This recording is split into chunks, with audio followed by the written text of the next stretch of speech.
ಆಮೇಲೆ ಇಂಟೆನ್ಷನಲ್ ಆಗಿ ಡಿಲೇ ಮಾಡ್ತಾ ಇದ್ದಾರೆ. Deliberately the delaying. Investigation complete ಮಾಡಿಲ್ಲ. ಈಗಾಗಲೇ ಏನು ಹೇಳ್ತಾರೆ, ಸೆಕ್ಷನ್ 173(1)(a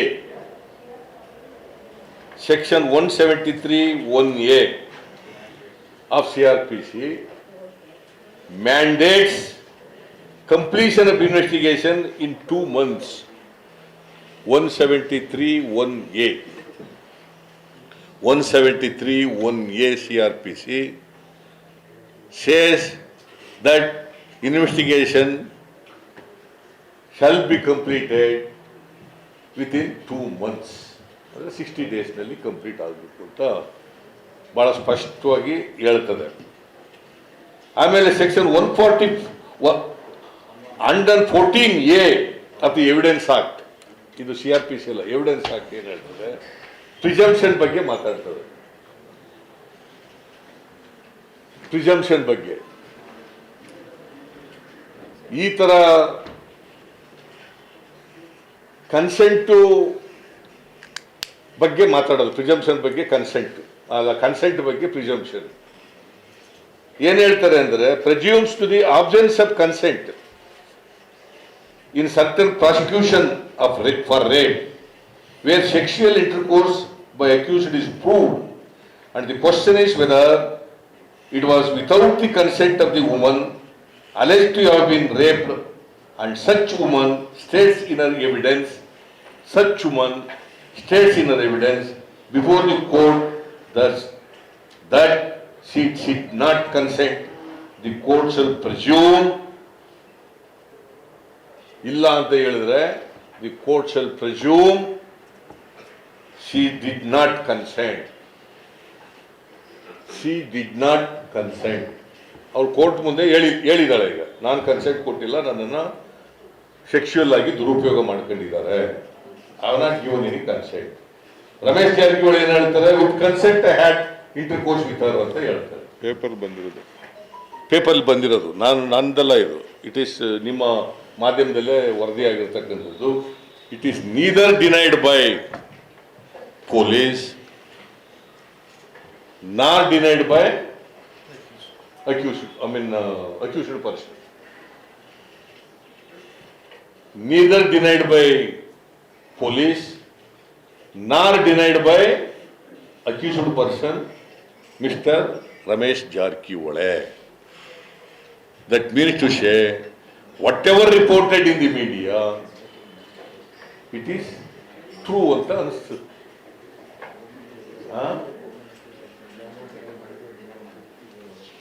ಆಮೇಲೆ ಹೋಮ್ ಮಿನಿಸ್ಟರ್ನ ಭೇಟಿ ಮಾಡಿರೋದನ್ನ ಇವತ್ತಿನವರೆಗೆ ಎಲ್ಲೂ ಡಿನೈ ಮಾಡಿಲ್ಲ ಅವರು.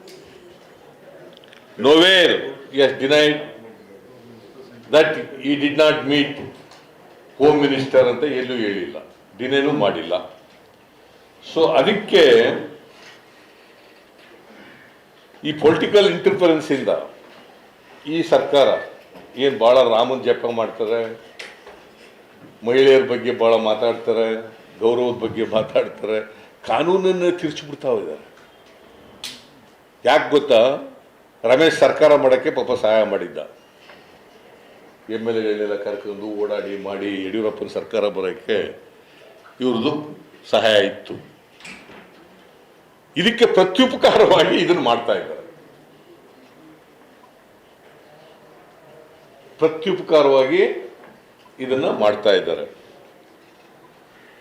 ಸೊ ನಾನು ಈ ಸನ್ನಿವೇಶದಲ್ಲಿ I demand,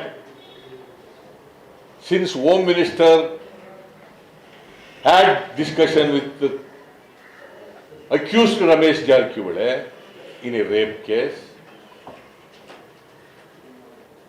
in crime number 30 of 2021, he had a discussion along with the ministers, and he had a discussion with the central minister. That prima facie clearly shows Mr. Home Minister, Mr. Basuraj Bommai, is protecting Ramesh Jarkiwale.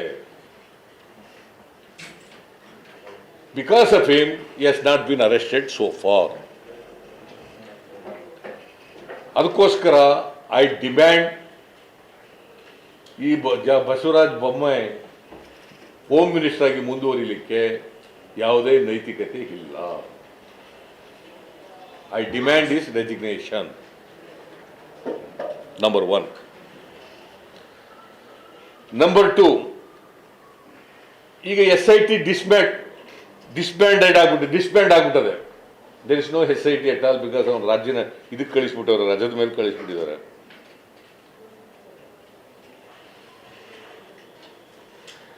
So ಅದಕ್ಕೆ ನಾನು I demand this investigation is to be continued by an independent agency under the supervision of the high court. Number 2, the accused must be arrested immediately. The accused must be arrested immediately as per the provisions of the law. Nowhere in the country ಇಂಥ ಕೇಸ್ಗಳಲ್ಲಿ arrest ಮಾಡದೇ ಇರ್ತಕ್ಕಂಥ ನಿದರ್ಶನ ಇಲ್ಲ. Arrest ಮಾಡಬೇಕು ಕೂಡಲೇ ಅಂತಕ್ಕಂಥದ್ದು.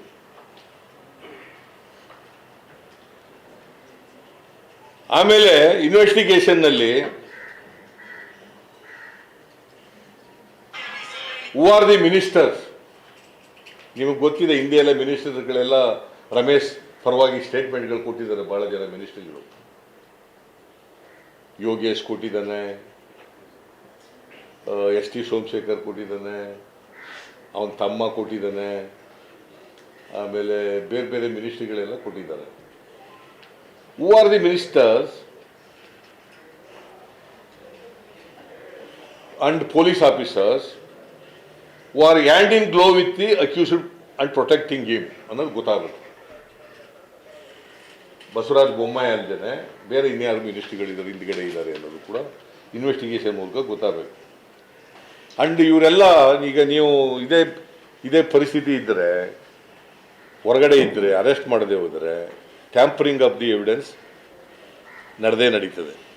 Is A ಪ್ರಭಾವಿ ಮನುಷ್ಯ ರಮೇಶ್ ಜಾರಕಿಹೊಳಿ. ಆಮೇಲೆ ಈ ಸರ್ಕಾರದಲ್ಲಿ ಮಹಿಳೆಯರ ರಕ್ಷಣೆ ಇಲ್ಲ ಅಂತಕ್ಕಂಥದ್ದು ಗೊತ್ತಾಗ್ತದೆ.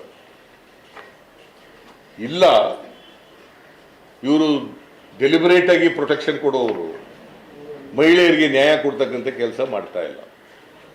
ಸೊ ನಾನು ಒಂದು, ಬೊಮ್ಮಾಯಿ ರಾಜೀನಾಮೆ, ಎರಡನೇದು ರಮೇಶ್ ಅರೆಸ್ಟ್ ಆಗಬೇಕು. ಇದ್ರ ಜೊತೆ ಯಾರ್ಯಾರು ಮಂತ್ರಿಗಳಿದ್ದಾರೆ who are in hand glow with accused persons, police officers ಯಾರಿದ್ದಾರೆ ಅಂತಕ್ಕಂಥದ್ದು ಕೂಡ ಗೊತ್ತಾಗಬೇಕು. ಜೊತೆಗೆ ಇಂಡಿಪೆಂಡೆಂಟ್ ಏಜೆನ್ಸಿಯಿಂದ ತನಿಖೆ ಆಗಬೇಕು under the supervision of the high court. These are the demands I am making.